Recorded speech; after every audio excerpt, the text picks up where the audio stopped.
The 1887 Thibodeau Massacre left 60 African Americans dead and spelled the end of unionized farm labor in the South for decades. Italian fascists waged war on the unions between 1920 and 1922, when Mussolini took power, burning trade union offices and beating and torturing trade unionists. In 1927, during a coal strike in Colorado, state police and mine guards fired into a group of 500 striking miners and their wives in what came to be called the Columbine Mine Massacre.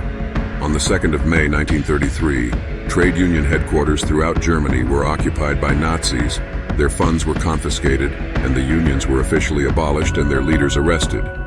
When the CIO union announced in 1935 that it was coming south to organize the unorganized whites and blacks in the same unions, the KKK replied, "We shall fight horror with horror."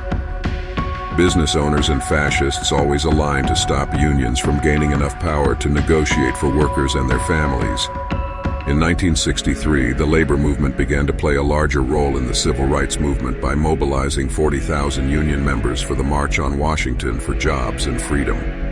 The following year, the AFL-CIO provided critical lobbying support and testimony for the Civil Rights Act of 1964 and the Voting Rights Act of 1965. Now in America, employers spend more than $400 million per year on union avoidance consultants to bolster their union-busting efforts. Republican politicians are in lockstep with wealthy interests to oppose union organization and work to take the power away from working people. You gotta have right to work. You gotta have right to work. I like right to work. I mean, my position on right to work is 100%. The decline of union membership directly coincides with wealth inequality.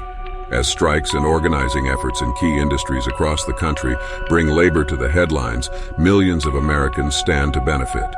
The Biden administration is the most pro-union presidency since Franklin D. Roosevelt. And Joe Biden is the only president in history to join strikers on the picket line. Help the Freedom Riders Collaborative spread the word that unions are good for working families, and the Democratic Party is the only pro-union choice in 2024.